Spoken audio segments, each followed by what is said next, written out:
अस्सलाम वालेकुम। 10th class आपका chapter number 11 topic 11.3 reflection eco of sound.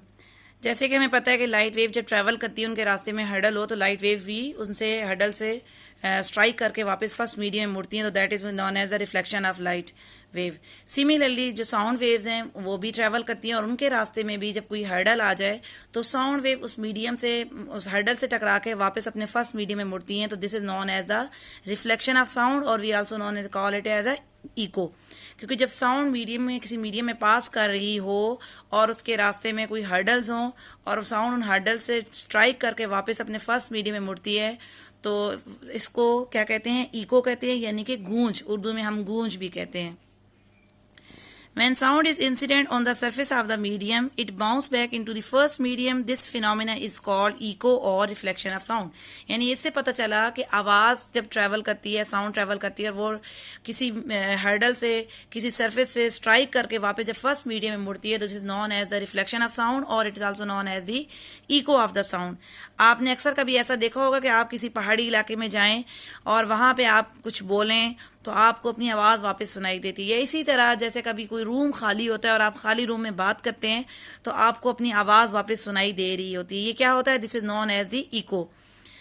और आपको पता है कि जो हमारे ईयर्स में साउंड की सेंसेशन जो होती है वो तकरीबन अबाउट कितने टाइम तक रहती है? 0.1 सेकंड तक रहती है। तो अगर हम चाहते हैं कि हमें क्लियर इको सुनाई दे तो उसके लिए ज़रूरी है कि जहाँ से साउंड जनरेट हो रही है और वहाँ से लेके जिस सरफेस से साउंड टकरा रही है, जनरेट से लेके स्ट्राइक वाली सरफेस तक जो डिस्टेंस है और वापस मुड़ के आने तक तकरीबन उस दौरान जो टाइम इंटरवल होना चाहिए वो कितना होना चाहिए? 0.1 सेकेंड होना चाहिए। तो उस सूरत में क्या होगा? हमें इको, क्लियर इको सुनाई देगी। तो ये कंसिडर किया जाता है कि अगर नॉर्मल एयर टेम्परेचर है और उसमें जो स्पीड ऑफ साउंड है वो तकरीबन 340 मीटर पर सेकेंड होती है, ठीक है, तो हमें जो इको सुनाई देगी वो तकरीबन 0.1 सेकेंड टाइम के बाद सुनाई देगी। अगर स्पीड कितनी है? नॉर्मल एयर टेम्परेचर, एयर में नॉर्मल टेम्परेचर है और speed 340 metre per second sound 340 metre per second sound की स्पीड ले रहे हैं, तो हमें जो फिर इको होगी वो 0.1 सेकेंड के दौरान बाद सुनाई देगी। The total distance covered by the sound from the point of generation to the reflecting surface and back should be at least 340 metre per second to 0.1 metre per second. ये यहाँ पे क्या कह रहे हैं? देखिए हमारे पास एक फार्मूला होता है, S is equal to VT। S mean distance, V mean speed multiply by time. तो अगर हमने ये देखना है कि जो टोटल डिस्टेंस स्पीड कवर कर रही है, ठीक है, तो total cover speed from the point of generation to the reflecting surface and back should be, मतलब जहाँ से जहाँ से साउंड जनरेट हो रही है और वहाँ से वो साउंड ट्रैवल करते हुए रास्ते में जिस सरफेस से टकरा के वापस मुड़ के वहीं तक पहुंचे जहाँ से साउंड जनरेट हो रही थी। यानी कि अगर एक पॉइंट से स्टार्ट होकर साउंड ट्रैवल करके जा रही है और किसी हर्डर से स्ट्राइक करके वापस मुड़ के उस पॉइंट तक पहुंचे, तो ये जो टोटल डिस्टेंस है, हाउ कैन वी फाइंड? आपके पास हमने कहा था कि सपोज अगर हम स्पीड ऑफ साउंड 340 मीटर पर सेकंड लेते हैं और टाइम हमें पता है कि इको के लिए 0.1 सेकंड होता है, तो देन ये टोटल डिस्टेंस कितना होता है? 34 मीटर बनता है। तो अगर हम चाहते हैं कि हमें क्लियर इको सुनाई दे तो इस डिस्टेंस का हाफ होना चाहिए, that is 17 metre. Clear echo कब सुनाई देगी? कि जिस पॉइंट से साउंड जनरेट हो रही है और वो ट्रेवल करते हुए जिस सरफेस से हर्डल से कोलाइड करती है, that distance should be 17 metre, then the echo will be clear. तो तब आपको इको क्या सुनाई देगी? क्लियर होगी। क्योंकि बाज़ औक़ात हमें अपनी आवाज़ तो सुनाई दे रही होती है जो हमने बोला होता है, लेकिन वो ज़्यादा क्लियर नहीं होती। वो यही रीज़न होती है कि वो डिस्टेंस वगैरह इन चीज़ों का फैक्टर्स होता है। तो और ऐसा भी हो सकता है कि बाज़ औक़ात हमें जो इको होती है वो एक से ज़्यादा टाइम भी सुनाई दे रही होती है। उसकी रीज़न ये हो रही होती है कि जो साउंड की रिफ्लेक्शंस हो रही होती हैं वो मल्टीपल हो रही होती हैं। वो कैसे साउंड की मल्टीपल रिफ्लेक्शन हो रही होती है? बाज़ औक़ात आप जैसे हम पहाड़ी साइड पे जाते हैं, इलाके में एक पहाड़ी है, उसके पीछे दूसरी पहाड़ी भी है, तीसरी पहाड़ी भी है, तो आप जहाँ से खड़े होकर बात कर रहे हैं, आपकी साउंड ट्रैवल करते पहले पहली पहाड़ी से टकराएगी तो आपको वो आवाज़ आ रही होगी, फिर आपकी वो साउंड दूसरी पहाड़ी से पीछे जाएगी, फर्दर दूसरे से टकराएगी तो वहाँ से भी साउंड बैक करके आ रही होगी, तीसरी से साउंड से पहाड़ी से आपकी साउंड टकराएगी तो उससे भी आपको साउंड वापस सुनाई दे रही होगी। तो इस तरह आप देखते हैं कि आपको अपनी आवाज़ बार बार दो या तीन बार मल्टीपल टाइम आपको क्या हो रही थी? सुनाई दे रही होती है। तो ये होता है मल्टीपल रिफ्लेक्शंस हो रहे होते हैं साउंड के। नेक्स्ट हमारे पास टॉपिक है स्पीड ऑफ साउंड 11.4 जो आपके पास टॉपिक है।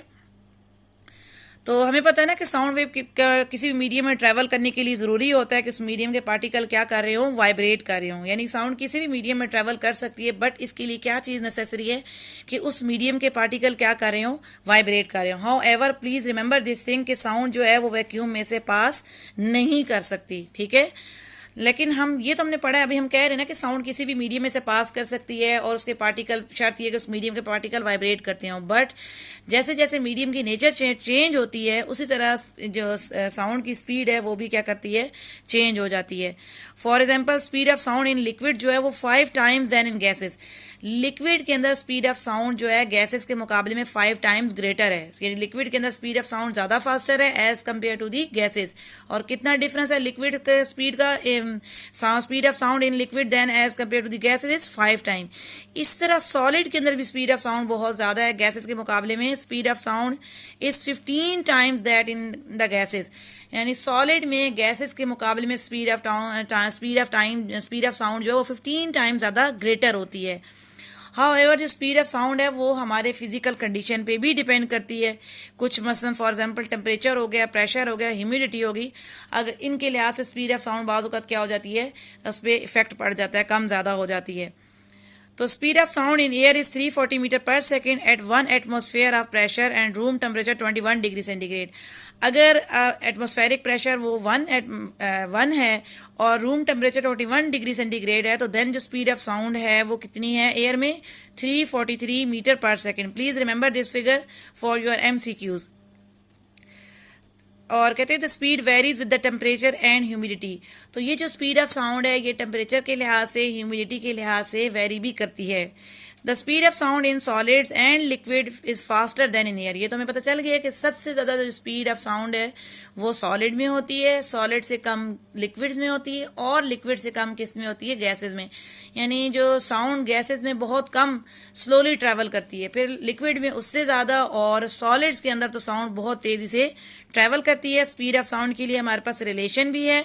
What is the relation? V is equal to F lambda, where V is the speed of sound, F is the frequency and lambda is the wavelength. Lambda हमारे पास यहाँ पर क्या है, wavelength है।